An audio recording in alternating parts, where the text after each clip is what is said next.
విజయ్ మాల్యా అని అంటే కింగ్ఫిషర్ ఎయిర్వేస్ని ఒక్క స్థాయిలో రన్ చేశారు అనేది నిజం. ఎంతో కొంత రెవెన్యూ ట్యాక్సేషన్ ఈ భారతదేశం యొక్క కాంట్రిబ్యూషన్ ఉంది అనేది వాస్తవం. అలాంటి ఒక విజయ్ మాల్యా ఈ దేశాన్ని దాటి వెళ్ళిపోవటం, ఆయన మళ్ళీ ఈ దేశానికి రావాలని చిందించటం, అంత మంచి దిగ్గజం ఒక అంబానీ ఆదానీలతో పోటీ పడేటువంటి ఒక బిజినెస్ మ్యాన్ ఈ దేశాన్ని వదిలేసి వెళ్ళిపోవటం, ఆయన ఆ రకమైనటువంటి ఎమోషనల్ని వ్యక్తపరచటం, ఒక మెంబర్ ఆఫ్ పార్లమెంట్గా మీ యొక్క పాయింట్ ఆఫ్ వ్యూ చెప్పాలి విజయ్ మాల్యా పట్ల అంటే ఏం చెప్తారు? విజయ్ మాల్యా గారు వ్యాపారం చేసినారా, బ్యాంకుల నుంచి రుణాలు తీసుకున్నారా, రుణాలను ఎగ్గొట్టినారా, ఎందుకు పారిపోయినారు, ఏ సందర్భంలో పారిపోయినారు, ఇది ప్రజలందరి ముందు ఉన్నటువంటి తెరిచినటువంటి పుస్తకం. వారు పారిపోయిన తర్వాత మోడీ గారి ప్రభుత్వం హయాంలోనే మేము ఒక ఫ్యూజిటివ్ ఎకనామిక్ అఫెండర్స్ యాక్ట్ అనే ఒక చట్టాన్ని తీసుకొచ్చి ఇట్లా దేశం ఎల్లలు దాటి పారిపోయినటువంటి వ్యక్తుల యొక్క ఆస్తుల స్వాధీనం, లొంగిపోయేలా చర్యలు తీసుకోవడం, ఇట్లాంటివి చేయడం వల్లనే ఆయనకు 5,000 కోట్ల పైచీలకు లోన్ ఇస్తే ఇప్పటికే దాదాపు 9,000 కోట్ల పైచీలకు రుణాలు రికవరీ చేసినామని బ్యాంకులు చెప్తున్నాయి, నేను చెప్తలేను. ఇంకా వడ్డీలు మిగతా కూడా వసూలు చేసుకోవడానికి మేము తీసుకొచ్చినటువంటి మోడీ గారి ప్రభుత్వం తీసుకొచ్చినటువంటి ఫ్యూజిటివ్ ఎకనామిక్ అఫెండర్స్ యాక్ట్ వల్లనే ఇలా విజయ్ మాల్యా లాంటి వాళ్ళు మళ్ళీ మేము దేశానికి వస్తాం, మిగతా అన్ని కట్టేస్తాం అనేటువంటి పరిస్థితిని కల్పించినాం. ఉత్తగానే వస్తా అని చెప్తలేరు మాల్యా గారు. It is all done by the Narendra Modi గారి గవర్నమెంట్. అట్లా అది లలిత్ మోడీలైనా, నీరవ్ మోడీలైనా, ఎవరి ఆయాంలో వారిపోయినా ఈ దేశ సంపదను దోచుకున్న ప్రతి ఒక్కరిని ఈ దేశానికి తెస్తాం, ఈ దేశ చట్టాల ప్రకారం శిక్షించుతుంది. డబ్బుల్ని ఎగ్గొట్టేసి ఇతర దేశాలకు పారిపోయినటువంటి నీరవ్ మోడీ గారు కానీ, విజయ్ మాల్యా లాంటి వాళ్ళు కానీ ఎందుకు ఇంకా బీజేపీ తీసుకురాలేకపోయింది అనేది ఇంకో వాదన. సో ఇప్పుడు కాంగ్రెస్ పెద్దలకి కొంచెం అవగాహన ఉంటుందని అనుకుంటున్నా, లేదని నేను అనుకోను. కావాలని అట్లా మాట్లాడుతుంటారు. బైలేటరల్ ట్రీటీస్ ఉంటాయి, ఒక దేశానికి ఇంకొక దేశానికి మధ్యలో నేరస్తుల అప్పగింత, పాస్పోర్ట్ రద్దు చేయడం, ఇట్లా రకరకాలైనటువంటి అంశాల విషయం లోపల రకరకాలైనటువంటి నియమ నిబంధనలు ఉంటాయి. సో ఆ నియమ నిబంధనలకు అనుగుణంగానే మనం అక్కడ కొట్లాడుతూ ఉన్నాం. ఆ దేశాల్లో కొట్లాడుతున్నాం కాబట్టి ఇలా విజయ్ మాల్యా లాంటి వాడు భారతదేశానికి వస్తా, నేను లోన్ కట్టేస్తాను బతిలాడేటువంటి పరిస్థితికి వస్తూ ఉంది. ఉత్తనే వస్తలేరు కదా వారు. పారిపోయినోడు వస్తా అని దండం పెట్టి దరఖాస్తు ఎందుకు పెడుతున్నాడు కోర్టులకి? సో అంటే మనం తీసుకొస్తున్నటువంటి చర్యల వల్లనే అట్లా జరుగుతుంది. ఈ దేశం సొమ్ముని లోన్ రూపాయలను తీసుకొని ఎగ్గొట్టాలనుకున్న ప్రతి వ్యక్తిని కొంచెం వెనక కొంచెం ముందు ఆ దేశాలతో చేసుకొని ఒప్పందం తప్పకుండా వెనక్కి తీసుకొస్తాం, ఆ డబ్బులన్నీ తిరిగి రాబడి. ఇది బిజినెస్ మ్యాన్ల పరిస్థితి ఇలా ఉంటే, ఒక పక్క ముఖ్యమంత్రులు, మంత్రులు, మినిస్టర్స్, ఉదాహరణకి ఇప్పుడు కాళేశ్వరం ప్రాజెక్టు అవినీతి జరిగింది అని గతంలో స్వయాన నరేంద్ర మోడీ గారే అన్నారు. అందులో అది వైట్ ఎలిఫెంట్, అది ఒక ఏటీఎం బ్యాంక్ లాగా అయిపోయింది అని చెప్పేసి గతంలో మీలాంటి నాయకులు విమర్శలు చేశారు. ఈ రోజున ఎంక్వైరీలు జరుగుతూ ఉన్నాయి. ఏ రకంగా చూస్తారు? మీ పాయింట్ ఆఫ్ వ్యూ ఏంటి? ఈ రోజున కాళేశ్వరం మీద జరుగుతున్నటువంటి ఎంక్వైరీస్ని ఏ రకంగా చూస్తారు? కాళేశ్వరం ప్రాజెక్టు నిర్మాణంలో అవినీతి జరిగింది అనేటువంటి లైన్కి భారతీయ జనతా పార్టీ బూత్ అధ్యక్షుని దగ్గర నుంచి మొదలుకుంటే ప్రధానమంత్రి దాకా అందరిది ఒకటే line. There is no second opinion. కాకపోతే ఇప్పుడు రాష్ట్రంలో అధికారంలోకి వచ్చినటువంటి కాంగ్రెస్ ప్రభుత్వం ఒక రిటైర్డ్ గౌరవ న్యాయమూర్తి గారి చేత విచారణ కొనసాగిస్తుంది.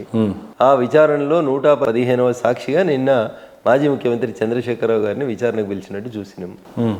సో ఆ కమిషన్ ఏం రిపోర్ట్ ఇస్తుంది?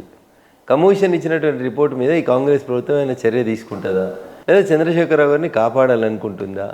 లేదు వాళ్ళు చర్య తీసుకుంటే ఇబ్బంది అవుతుందని అనుకుంటే భారత ప్రభుత్వానికి ఉత్తరం రాసి, ఇగో ఇది పీసీ ఘోష్ గారి కమిషన్ ఇచ్చినటువంటి నివేదిక, దీని ప్రకారం కేసీఆర్ గారు ఇక పలానా వ్యక్తులు అవినీతికి పాల్పడ్డారు, వీళ్ళ మీద సిబిఐ విచారణ జరపండి అని అడుగుతారా? వీళ్ళు వెయిట్ అండ్ సీ. లాస్ట్కి వచ్చింది కదా, ఇక నాకు తెలిసి కేసీఆర్ గారి చివరి సాక్షి అని అనుకుంటాను. చూద్దాం కమిషన్ ఏం రిపోర్ట్ ఇస్తుంది, రాష్ట్ర ప్రభుత్వం ఏం నిర్ణయం తీసుకుంటే చూద్దాం. We will fight against the corruption of Kaleshwaram. There is no full stop. Till the investigation is completed we will fight for it. ఏదేమైనా భారత్ సూపర్ పవర్ కావాలి అని 2047లో మోడీ గారు కలలు కంటా ఉన్నారు. నిజంగానే వికసిత్ భారత్ కావాలి అని అంటే ఎలాంటి రెవెన్యూలను ఉపయోగించుకుంటారు, ఎలాంటి వనరులను ఉపయోగించుకుంటారు, సూపర్ పవర్ భారత్గా ఎప్పుడు తీర్చిదిద్దుతారు? మీకున్నటువంటి ఆశలేంటి, ఆశయాలేంటి ఈ దేశం పట్ల? ఈ దేశానికి ఉన్నటువంటి గొప్ప సంపద యువకులు, ఈ దేశ యువత. 10 మంది ఇనుప కండరాలు, ఉక్కు నరాలు ఉన్నటువంటి యువకులను ఇస్తే ఈ దేశ గమనాన్ని, గతిని మారుస్తానని చెప్పిన స్వామి వివేకానందుడు నడయాడిన ఈ నేల మీద నాటి నరేంద్రుడు అన్నటువంటి కళని నేటి ఈ నరేంద్రుడు పూర్తి చేయబోతున్నాడు. ప్రపంచంలో మీరు ఏ దేశానికి పోయినా ఆ దేశంలో ఉన్నటువంటి గొప్ప గొప్ప కంపెనీలను నడుపుతున్నది, శాసిస్తున్నది, పాలిస్తున్నది ఇండియన్స్. మీరు ఆబుదాబికి పోయినా, అమెరికా పోయినా, అడిలైడ్ పోయినా, ఆస్ట్రేలియా పోయినా, ఐఎమ్ ఎన్ ఇండియన్ అని ఇలా గర్వంగా 56 అంగుళాల ఛాతీని ఉబ్బించుకొని చెప్పుకునేంత ధైర్యాన్ని ఇచ్చినటువంటి నాయకుడు నరేంద్ర మోడీ గారు. భారతదేశం వికసిత భారత్గా 2047కి ఎదగాలన్నా, నలంద లాంటి యూనివర్సిటీని తిరిగి మేము ఓపెన్ చేస్తూ ఉన్నా, భారతదేశం విశ్వగురువుగా మలచబడాలన్నా, భారతీయుల యొక్క శక్తి ప్రపంచానికి తెలవాలన్నా, ఇప్పటికే గత 11 సంవత్సరాల పాలనలో నరేంద్ర మోడీ గారు వేసినటువంటి అడుగుల వల్ల, నేను మళ్ళీ చెప్తా ఉన్నా, ఇవాళ భారతదేశం కాదు ప్రపంచంలో ఏ నూక్ అండ్ కార్నర్కి పోయినా, ఇంతకుముందు నీ దేశం అంటే ఏదని చెప్పుకోవడానికి భయపడే స్థితి నుంచి ఐఎమ్ ఎన్ ఇండియన్ అని గర్వంగా చెప్పుకునే రీతి లోపల భారతీయుల గౌరవాన్ని పెంచిన నాయకుడు నరేంద్ర మోడీ గారు. ఖచ్చితంగా వికసిత భారత్ లక్ష్యంతో పాటు భారత్ని విశ్వగురువుగా చేస్తాం, ప్రపంచంలో అగ్రమాగా నిలబెడతాం. దానికి అంతా కర్త కర్మ క్రియ ఎవరంటే ఈ దేశంలో ఉన్నటువంటి యువత. ఈ దేశంలో 165% మంది ఉన్నటువంటి యువకులని వాళ్ళ కాళ్ళ మీద వాళ్ళు నిలబడి ఒక్కొక్కరు ఇంకో 10 మంది కొత్తగా ఉద్యోగాలు ఇచ్చే రీతిలో, భిన్నంగా ఆలోచించే రీతిలో వాళ్ళని మార్చి, మూసబోసిన విద్యా విధానంలోంచి మన దేశానికి అవసరమైనటువంటి విద్యా విధానాన్ని తీసుకొచ్చి, నేను ఇందాకనే చెప్పిన, నేను ఈజ్ ఆఫ్ డూయింగ్ కానీ, లర్నింగ్ బై డూయింగ్ కానీ, ఇట్లా రకరకాలైనటువంటి కొత్త అంశాలను తీసుకొచ్చి యువతను ఉత్తేజపరిచి, అట్ ద సేమ్ టైం యువతను రాజకీయాల్లో కూడా రమ్మని ఆహ్వానించి, అన్ని వర్గాల ప్రజల యొక్క భాగస్వామ్యంతో వీళ్ళు వాళ్ళు అని తేడా లేకుండా, కాస్ట్, రేస్, రీజియన్, రిలీజియన్ ఏది దృష్టిలో పెట్టుకోకుండా వేర్ ఆల్ ఇండియన్స్ అని చెప్పి ఈ దేశం ఎదగాలని కోరుకునేటువంటి ప్రతి వ్యక్తితోటి, ప్రతి సంస్థతోటి కలిసి అడుగులేసి, మలినమైన మనసులు ఏమైనా ఉంటే వాటిని శుద్ధి చేసి, ఈ దేశం శుద్ధంగా అన్నింటికీ సిద్ధంగా ఉండే రీతి లోపల 2047కి ఇది వికసిత భారతం అయ్యేలాగా, నా దేశం అభివృద్ధి చెందిన దేశం, నా దేశం ప్రపంచానికి మార్గదర్శనం చేసేటువంటి దేశం అనేంత గొప్పగా ఎదిగే రీతి లోపల భారతదేశంలో ఉన్నటువంటి యువశక్తిని, యువకుల శక్తి సామర్థ్యాలను ఉపయోగించుకొని ఎవరైతే ఇంత జనాభా ఉంది భారతదేశంలో అని ఎగతాళి చేస్తున్నారో వాళ్ళకి ఈ యువతనే ప్రపంచానికి లీడ్ చేసేటువంటి రీతి లోపల మారుస్తామని నరేంద్ర మోడీ గారి ఆలోచనలకు అనుగుణంగా nation first, party next, individuals last అనే రీతిగా ఈ దేశ యువతని ప్రపంచ యవనిక మీద నిలబెడతామని చెప్పి సంపూర్ణమైనటువంటి విశ్వాసం నాకు. ఈ రోజులలో చిన్న ఓటమి రాగానే కృంగిపోయే యువతను చూస్తూ ఉన్నాం, జనాల్ని చూస్తూ ఉన్నాం. మీరు ఎమ్మెల్యేగా ఓడిపోగానే రఘునందన్ రావు పని అయిపోయింది అనుకునే లోపలనే ఎంపీగా గెలిచి పార్లమెంట్లో అడుగుపెట్టారు. ఎలా ఎంజాయ్ చేస్తున్నారు ఆ పదవిని, ఎలా న్యాయం చేస్తున్నారు? ప్రజలు లిమిటెడ్గా ఉన్నటువంటి దుబ్బాక నియోజకవర్గానికి రఘునందన్ రావు చేసిన సేవల్ని గుర్తించుకోలేకపోయినప్పటికీ, లేదా అక్కడ జరిగినటువంటి రకరకాల కారణాల చేత నేను ఓడిపోయినప్పటికీ, విస్తృతంగా ప్రజాబాహల్యంలో రఘునందన్ సేవలు అవసరం. భారత పార్లమెంట్లో రఘునందన్ లాంటి వాడు ఉండాలి, వాయిస్ ఆఫ్ వాయిస్లెస్ ఉండాలి, ఒక ప్రశ్నించే గొంతుక ఉండాలి, పేద ప్రజల కష్టం వస్తే మా తరఫున మాట్లాడేందుకు ఒక నిలబడాలని అనుకున్నారు. కాబట్టి మెదక్ పార్లమెంటు ప్రజలు నా మీద విశ్వాసం ఉంచి నన్ను పార్లమెంటుకు పంపించారు. రఘునందన్ డెమోక్రసీకి పూర్తి స్థాయి లోపల అర్థం చెప్తూ, ప్రజల కొరకు ప్రజల చేత ప్రజలే ఎన్నుకునేటువంటి రీతి లోపల ఎదిగి వచ్చినటువంటి నాయకుడు. ఎప్పుడు ఎన్ని దెబ్బలు తాకినా, ఎన్ని గాయాలు తగిలినా, ఎన్ని ఓటములు ఎదురైనా మళ్ళీ నిటారుగా నిలబడినటువంటి గడ్డిపూసనే నాకు ఆదర్శం. అట్లే నిలబడతాను, అట్లే ఎదుగుతాను. ఈ గొంతులో శ్వాస ఉన్నంతసేపు I will stand for my people. చిన్న బాధ్యతను తీసేసి పెద్ద బాధ్యతను ఇచ్చారు. ఎలాంటి లక్ష్యాలను ముందు పెట్టుకున్నారు? బాధ్యత కంటే ఎక్కువ పనిచేసేటువంటి ఏరియా పెరిగిందని అనుకుంటున్నాను. ఇంతకాలం మెదక్ ఎంపీ ఎవరు అంటే పార్లమెంట్లో ఎప్పుడు ఎవరు కనబడ్డారో కనబడలేదో నాకు తెలియదు. కానీ రఘునందన్ రావు మా ఎంపీ అని గర్వంగా మా మెదక్ ప్రజలు చెప్పుకునేలాగా, మెదక్ ప్రజల గొంతుకనై నిలబడతా ఉన్నా, మెదక్ జిల్లాలో ఉన్నటువంటి సమస్యల్ని భారత పార్లమెంట్ దృష్టికి తీసుకొస్తా ఉన్నా. నాట్ ఓన్లీ మెదక్, తెలంగాణకు సంబంధించిన ఏ అంశమైనా, ఆదిలాబాద్కు రైలు రాకున్నా, ఆర్మూర్లో రైల్వే స్టేషన్ కావాలన్నా, ఇట్లా ఏది కావాలన్నా రఘునందన్ మా గొంతుగా నిలబడతాడు అనేటువంటి తెలంగాణ ప్రజల విశ్వాసాన్ని సంపూర్ణంగా నిలబెడతానని చెప్పి నేను ఈ సందర్భంగా మీ ద్వారా ఈ దేశ ప్రజలకు తెలియజేయాలి. ఈ 11 సంవత్సరాల సుదీర్ఘ ప్రయాణం గురించి ఫస్ట్ మాట్లాడి, దాని తర్వాత ఎకనామీ గురించి, భారత్ సూపర్ పవర్ ఎలా ఎదుగుతుంది అనే విషయాల మీద చర్చిద్దాం. సో 11 సంవత్సరాల సుదీర్ఘమైన బీజేపీ ప్రయాణం గురించి చెప్పాలంటే ఏం చెప్తారు సార్? ఎలాంటి ఎమోషన్స్ ఉన్నాయి? సేవ, సుపరిపాలన, సుశాసన, ఇవి తప్ప మాకు ఇంకొక ఆలోచన లేదు. సమాజంలో అణగారినటువంటి వర్గాల యొక్క అభ్యున్నతి లక్ష్యంగా డే 1 నుంచి 2014 నరేంద్ర మోడీ గారు మే నెలలో ప్రధానమంత్రిగా ప్రమాణ స్వీకారం చేసిన మరుక్షణం నుంచి భారత ఆర్థిక వ్యవస్థని ఒక గాడిలో పెట్టి, భారతదేశం అంటే ఒక సుప్త చేతనావస్థలో ఉన్న దేశం కాదు, భారతదేశం ఒక మిషన్ లాగా పనిచేయగలుగుతుంది. భారతీయుల యొక్క పనితత్వం, భారతీయుల యొక్క ఆలోచన విధానం ప్రపంచానికి మార్గదర్శనం చేసేటువంటి రీతి లోపల మనం ఎదగాలనేటువంటి ఒక లక్ష్యంతో అనేక సంవత్సరాలుగా పెండింగ్లో ఉన్నటువంటి అనేక పనులని నరేంద్ర మోడీ గారు ప్రధానమంత్రి అయిన 2014 మే తర్వాత ప్రారంభించారు. దాని ఫలితం ఈ 11 సంవత్సరాల పయనం తర్వాత అప్పుడే పుట్టినటువంటి ఒక మొగ్గ 11 సంవత్సరాలకి ఒక వృక్షంలా ఎదగగలిగింది అనేది నరేంద్ర మోడీ గారి పాలనలో కనబడుతుంది. ఉదాహరణకి ఆర్థిక వ్యవస్థ గురించి చాలామంది మాట్లాడుతూ ఉంటారు. ఎందుకంటే వారికంటే ముందు పనిచేసినటువంటి వారు, ఈ దేశానికి ప్రధానమంత్రిగా పనిచేసిన వారు, రిజర్వ్ బ్యాంక్ ఆఫ్ ఇండియా గవర్నర్గా చేసినారు, దేశానికి ఆర్థిక మంత్రిగా చేసినారు, ఎక్కడో పెద్ద పెద్ద కాలేజీలలో, ఆక్స్ఫర్డ్ లాంటి కాలేజీలలో చదువుకున్నటువంటి వారు, మేధావి ఆర్థికవేత్త అని పేరున్నటువంటి వారు నరేంద్ర మోడీ గారి కంటే ముందు 10 సంవత్సరాలు ఈ దేశాన్ని పాలించారు. అప్పుడు ఈ దేశ ఆర్థిక వ్యవస్థ ఎట్లా ఉండే, అప్పుడు ఈ దేశ జీడిపి ఏ రకంగా ఉండే, ఎందుకు భారతదేశం నరేంద్ర మోడీ గారి నాయకత్వంలో 4వ అతిపెద్ద ఆర్థిక వ్యవస్థగా ఎదగగలిగింది, ఇదే పనిని అప్పుడున్నటువంటి భారత ప్రధాని లేదా ఆర్థిక మంత్రి, ఆర్థికవేత్త అని చెప్పుకున్నటువంటి మన్మోహన్ సింగ్ గారు ఎందుకు చేయలేకపోయినారు. These two are the comparative studies. So కారణాలు ఏమున్నప్పటికీ ఎండ్ రిజల్ట్ ఏమొచ్చింది అనేది చూస్తారు. నరేంద్ర మోడీ గారు ప్రధానమంత్రి అయ్యే నాటికి ఈ దేశం 10వ స్థానంలో ఉంది. ప్రపంచ ఆర్థిక వ్యవస్థ లోపల మన స్థానం 10వ స్థానంలో ఉంది. ఇటీవల వచ్చినటువంటి గణాంకాలను చూస్తే ఈరోజు భారతదేశం జపాన్ లాంటి దేశాన్ని కూడా వెనక్కి నెట్టేసి 4వ అగ్రరాజ్యంగా ప్రపంచ చిత్రపటం మీదకి ఆర్థిక వ్యవస్థలో అతిపెద్ద ఆర్థిక వ్యవస్థలో 4వ అతిపెద్ద ఆర్థిక వ్యవస్థగా భారతదేశం ఎమర్జ్ అయింది. ఇది ఒక రాత్రి, ఒక రోజు, ఒక పగల్లో అయినటువంటి పని కాదు.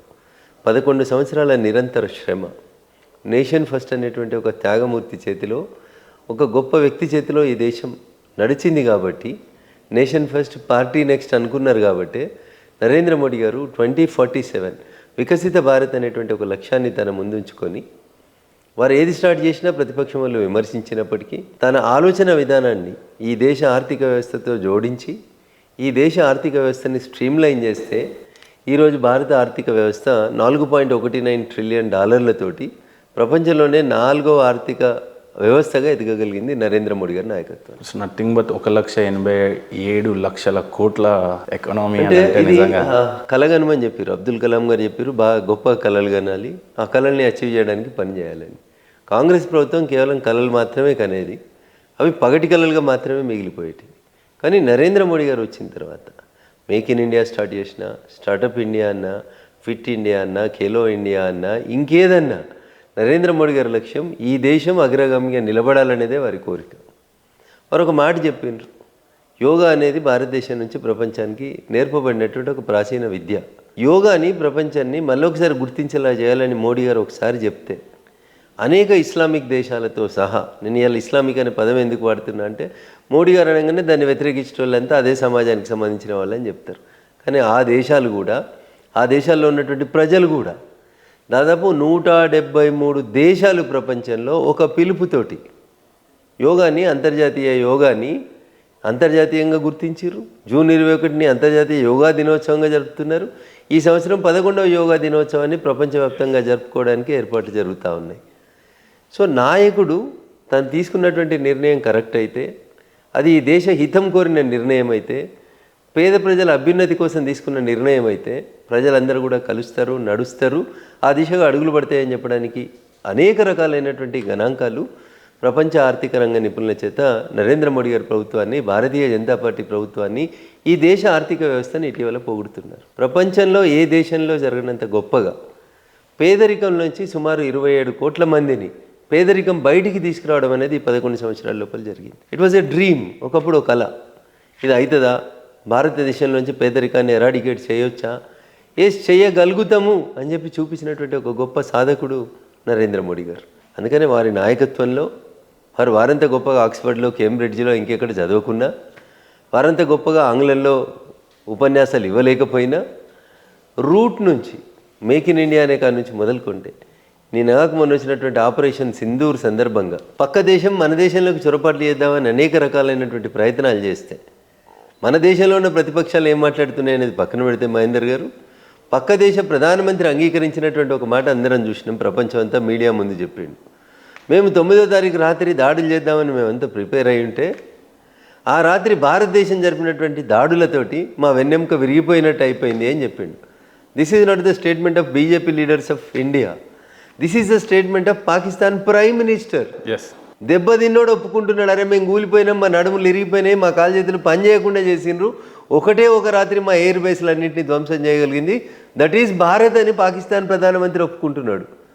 కానీ ఈ దేశంలో ఉంటూ ఈ దేశ రాజకీయ రంగాల్లో పనిచేస్తూ ఈ దేశం సొమ్ము తింటూ ఈ దేశానికి వ్యతిరేకంగా వేరే దేశాలకు వత్తాసు పలికేటువంటి కొంతమంది ప్రతిపక్ష నాయకులు, I don't want to name the parties, కాంగ్రెసా కమ్యూనిస్టా నేను చెప్పదలుచుకోలేదు, ఇట్లాంటి నాయకులకి నేను చేసేటువంటి అప్పీల్ ఒకటి. సో అట్లీస్ట్ దేశానికి కష్టం వచ్చిన రోజన్నా మీరు ప్రభుత్వంతో నిలబడి ఉండండి, అంతేగాని ఇట్లాంటి అవాకులు చవాకులు పేలకండి. ఇన్కమ్ ట్యాక్స్ విషయానికి వస్తే కూడా చాలా సందర్భంలో భారతదేశంలో ఇన్కమ్ ట్యాక్స్ మా అంటే 50,000 పెంచుతారు, ఎక్కువ అంటే 1,00,000 పెంచుతారు అనే స్థితి నుంచి ఒకటేసారి గత 11 సంవత్సరాల నరేంద్ర మోడీ గారి పాలనని మీరు గమనిస్తే పేద మధ్యతరగతి ప్రజలు ఎవరైతే ఇన్కమ్ ట్యాక్స్ స్లాబ్లోకి వచ్చి అవస్థలు పడుతున్నారో వాళ్ళందరినీ దృష్టిలో పెట్టుకొని 12 లక్షల వరకు ఇన్కమ్ ట్యాక్స్ ఎగ్జంప్షన్ ఇవ్వాలనే ఒక నిర్ణయం ఈ దేశ ఆర్థిక వ్యవస్థలో ఉన్నటువంటి ఏ నిపుణుడు కూడా ఆలోచించలేదు ఇంతవరకు. మేబీ నా భూతో నా భవిష్యత్తు లాగా అంత మళ్ళీ ఎప్పుడు కూడా భవిష్యత్తులో ఏ ప్రధాని కూడా ఇంత గొప్ప నిర్ణయం తీసుకోలేరు. ట్రూ. సో ఇట్లాంటి నిర్ణయాలు తీసుకుంటూ ముందుకు పోతూ ఉంటే బురద జల్లాలనుకునేటువంటి మిత్రులకి రాజకీయ పరంగా we welcome them, we know how to defend our party and how to attack on the other parties. మా ఉద్దేశం అది కాదు. 2004 నుంచి 2014 దాకా నాటి విశ్వవిఖ్యాత గొప్ప నాయకుడు, గొప్ప ఆర్థికవేత్త అని చెప్పుకున్నటువంటి మన్మోహన్ సింగ్ రాయంలో భారతదేశానికి ఉన్నటువంటి గౌరవం ఏముండే, 2014 నుంచి 2025 ఏం చదువుకోలే పల్లెటూరుకి వెళ్ళి వచ్చిండు ఈయనేం చేస్తాడు అన్న స్థితి నుంచి ఒకప్పుడు వీసా ఇవ్వడానికి ఇష్టపడిన దేశం ఇలా మనల్ని రమ్మని చెప్పి బతిలాడేటువంటి పరిస్థితికి ఈ దేశ ఆర్థిక వ్యవస్థను మార్చినటువంటి గొప్ప వ్యక్తి గౌరవనీయ నరేంద్ర మోడీ గారు.